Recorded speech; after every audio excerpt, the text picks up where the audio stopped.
Assalamualaikum warahmatullahi wabarakatuh. Selamat berjumpa lagi pada mata pelajaran Pendidikan Pancasila dan Kewarganegaraan untuk kelas 11 bab 2 pertemuan 1. Sistem dan dinamika demokrasi Pancasila. Pada bab ini kalian akan diajak untuk mendalami materi tentang sistem dan dinamika demokrasi di Indonesia. Setelah mempelajari materi ini, diharapkan kalian mampu merasakan manfaat pelaksanaan demokrasi di negara kita. Coba kalian amati gambar. Perwujudan demokrasi di berbagai lingkungan. 1. Di lingkungan sekolah. Apabila guru dalam proses pembelajaran senantiasa memberikan kesempatan kepada kalian untuk bertanya, berdiskusi, dan mengemukakan pendapat di sekolah, kalian telah berkembang sikap demokrasi. 2. Di lingkungan masyarakat. Apabila setiap permasalahan diselesaikan dengan musyawarah, mufakat, masyarakat tersebut sudah mengembangkan sikap demokrasi.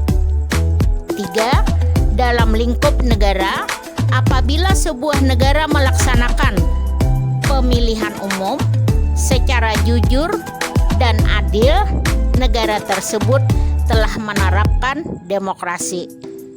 Selain itu, apabila negara juga memberikan kebebasan berpendapat kepada warga negaranya, dalam negara tersebut demokrasi telah dibudayakan. Artinya, nilai-nilai demokrasi telah dipahami dan diamalkan dalam kehidupan berbangsa dan bernegara. A. Hakikat demokrasi. Dalam pengalaman negara yang menggunakan sistem otoriter, rakyat hanya dijadikan objek pelaksanaan kekuasaan yang akhirnya mendatangkan kesengsaraan bagi rakyat. Oleh karena itu, muncullah ajaran demokrasi sebagai paham yang mengutamakan kepentingan rakyat,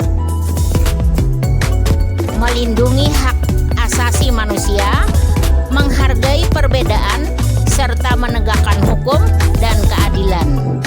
Paham demokrasi memberi penekanan pada pemerintahan rakyat, mengandung arti bahwa kekuasaan tertinggi dipegang oleh rakyat. 1. Makna demokrasi. Kata demokrasi berasal dari dua kata, demos dan kratos atau kratein. Demos berarti rakyat, kratos atau kratein berarti pemerintahan. Demokrasi berarti pemerintahan rakyat. Pada materi ini ada dua pandangan mengemukakan pengertian demokrasi. 1. Menurut Kamus Besar Bahasa Indonesia atau KBBI. 2. Menurut Abraham Lincoln. Bagaimana pengertian demokrasi menurut KBBI? Dan bagaimana pengertian demokrasi menurut Abraham Lincoln? Pengertian demokrasi menurut Kamus Besar Bahasa Indonesia atau KBBI, demokrasi merupakan istilah politik yang berarti pemerintahan rakyat. Hal tersebut dapat diartikan bahwa dalam sebuah negara demokrasi, kekuasaan tertinggi berada di tangan rakyat dan dijalankan langsung oleh rakyat atau wakil-wakil yang mereka pilih di bawah sistem pemerintahan pemilihan bebas. Pengertian demokrasi menurut Abraham Lincoln. Demokrasi adalah suatu sistem pemerintahan dari rakyat, oleh rakyat, dan untuk rakyat. Maksud dari pemerintahan dari rakyat adalah mereka yang dipilih oleh rakyat dan atas dasar mandat dari rakyat. Sedangkan maksud dari pemerintahan oleh rakyat adalah pemerintahan yang dijalankan oleh rakyat dan diawasi oleh rakyat. Dan maksud pemerintahan untuk rakyat adalah pemerintahan menjalankan kebijakan-kebijakan untuk kepentingan rakyat. Penerapan demokrasi di Indonesia didasarkan oleh kerakyatan yang dipimpin oleh hikmat kebijaksanaan dalam permusyawaratan dan perwakilan yang dijiwai oleh sila-sila lainnya, yaitu ketuhanan yang Maha Esa, kemanusiaan yang adil dan beradab, persatuan Indonesia, serta menjiwai sila keadilan sosial bagi seluruh rakyat Indonesia. 2. Klasifikasi demokrasi. Berikut ini dipaparkan beberapa macam bentuk demokrasi. A. Berdasarkan titik berat perhatiannya. Dilihat dari titik berat yang menjadi perhatiannya, demokrasi dapat dibedakan ke dalam 3 bentuk. 1. Demokrasi formal, yaitu suatu demokrasi yang menjunjung tinggi persamaan dalam bidang politik tanpa disertai upaya untuk mengurangi atau menghilangkan kesenjangan dalam bidang ekonomi. 2. Demokrasi material, yaitu demokrasi yang dititik beratkan pada upaya menghilangkan perbedaan dalam bidang ekonomi, sedangkan persamaan dalam bidang politik kurang diperhatikan, bahkan kadang-kadang dihilangkan. 3. Demokrasi gabungan, yaitu bentuk demokrasi yang mengambil kebaikan serta membuang keburukan dari bentuk demokrasi. B. Berdasarkan ideologi. Berdasarkan ideologi yang menjadi landasannya, demokrasi dapat dibedakan ke dalam 2 bentuk. 1. Demokrasi konstitusional atau demokrasi liberal, yaitu demokrasi yang didasarkan pada kebebasan atau individualisme. 2. Demokrasi rakyat atau demokrasi proletar, yaitu demokrasi yang didasarkan pada paham Marxisme dan komunisme. C. Berdasarkan proses penyalur kehendak rakyat. Menurut cara penyalur kehendak rakyat, demokrasi dapat dibedakan ke dalam 2 bentuk. 1. Demokrasi langsung, yaitu paham demokrasi yang mengikut sertakan setiap warga negaranya dalam permusyawaratan untuk menentukan kebijaksanaan umum negara atau undang-undang secara langsung. 2. Demokrasi tidak langsung, yaitu paham demokrasi yang dilaksanakan melalui sistem perwakilan. Penerapan demokrasi seperti ini berkaitan dengan kenyataan suatu negara yang jumlah penduduknya semakin banyak, wilayah semakin luas, dan permasalahan yang dihadapi semakin rumit dan kompleks. Demokrasi tidak langsung atau demokrasi perwakilan biasanya dilaksanakan melalui pemilihan umum. 3. Prinsip-prinsip demokrasi. Menurut Henry B. Mayo, sebagaimana dikutip oleh Miriam Budiarjo dalam bukunya yang berjudul Dasar-Dasar Ilmu Politik, mengungkapkan prinsip dari demokrasi yang akan mewujudkan suatu sistem politik yang demokratis. Adapun prinsip-prinsip tersebut sebagai berikut. A. Menyelesaikan perselisihan dengan damai dan secara melembaga. Dalam dalam demokrasi, perbedaan pendapat dan kepentingan dianggap sebagai hal yang wajar. Perselisihan harus diselesaikan dengan perundingan dan dialog untuk mencapai kompromi, konsensus, atau mufakat. B. Menjamin terselenggaranya perubahan dalam masyarakat secara damai atau tanpa gejolak. Pemerintah harus dapat menyesuaikan kebijaksanaannya terhadap perubahan-perubahan tersebut dan mampu mengendalikannya. C. Menyelenggarakan pergantian kepemimpinan secara teratur.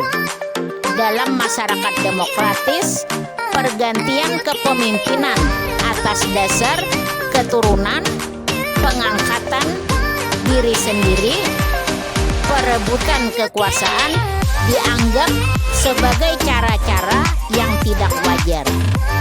D. Menekan penggunaan kekerasan seminimal mungkin.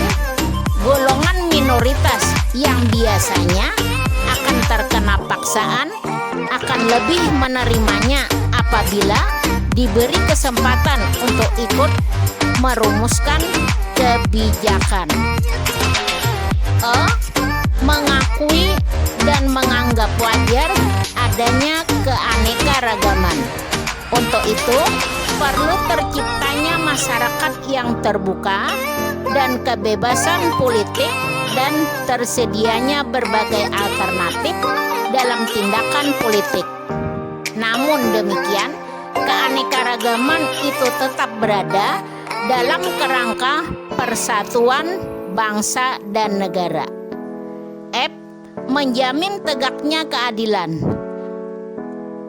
Kemudian menurut Alamudi, sebagaimana dikutip oleh Sri Woryan dan Saifullah dalam bukunya yang berjudul Ilmu Kewarganegaraan, suatu negara dapat disebut berbudaya demokrasi apabila memiliki suku buru demokrasi sebagai berikut. A. Kedaulatan rakyat. Artinya, rakyat Indonesia adalah memegang kekuasaan tertinggi dalam negara. Rakyat memerintah melalui perwakilan. Rakyat mempunyai kedaulatan untuk mengatur kehidupan bernegara melalui wakil-wakil mereka. B. Pemerintah berdasarkan persetujuan dari rakyat yang diperintah. C. Kekuasaan mayoritas. D. Hak-hak minoritas. Golongan minoritas yang biasanya akan terkena paksaan akan lebih menerimanya apabila diberi kesempatan untuk ikut merumuskan kebijakan. E. Jaminan hak-hak asasi manusia. Negara yang demokrasi menjamin hak asasi manusia yang menjadi warga negaranya. Bukti jaminan itu umumnya tercantum pada konstitusi negara ataupun undang-undang lainnya. Selain itu, pemerintah juga berupaya melakukan aksi ataupun tindakan dalam melindungi hak asasi manusia. F. Pemilihan yang bebas dan jujur. Dalam suatu demokrasi, pemilu dilaksanakan secara teratur. Setiap warga negara yang sudah dewasa mempunyai hak untuk memilih dan dipilih, serta bebas menggunakan haknya tersebut sesuai dengan kehendak hati nuraninya. Dia bebas untuk menentukan partai atau calon mana yang akan didukungnya tanpa ada rasa takut atau paksaan dari orang lain. Pemilu juga bebas mengikuti segala macam aktivitas pemilihan, termasuk di dalamnya kegiatan kampanye. G. Persamaan di depan hukum, baik pejabat maupun rakyat biasa.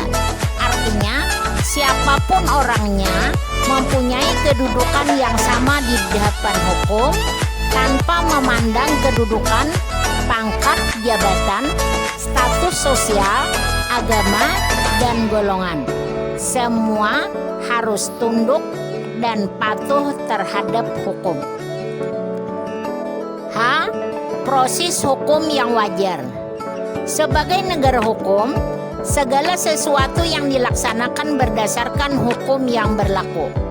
Tiap-tiap warga negara yang melakukan perbuatan yang bertentangan dengan hukum akan mendapatkan sanksi sesuai ketentuan hukum yang berlaku. Warga negara yang melanggar hukum akan diproses di lembaga peradilan sesuai dengan ketentuan hukum yang berlaku. E. Pembatasan pemerintah secara konstitusional. Pembatasan pemerintah secara konstitusional adalah pemerintahan yang berdasarkan kepada hukum yang berlaku. G. Pluralisme sosial, ekonomi, dan politik. K. Nilai-nilai toleransi, pragmatisme, kerjasama, dan mufakat. Prinsip-prinsip demokrasi yang diuraikan di atas sesungguhnya merupakan nilai-nilai yang diperlukan untuk mengembangkan suatu bentuk pemerintahan yang demokratis. Berdasarkan prinsip-prinsip inilah, sebuah pemerintahan yang demokratis dapat ditegakkan. Sebaliknya, tanpa prinsip-prinsip tersebut, bentuk pemerintahan yang demokratis akan sulit ditegakkan. Demikianlah pelajaran kita pada hari ini untuk kelas 11 bab 2 pertemuan 1. Assalamualaikum warahmatullahi wabarakatuh.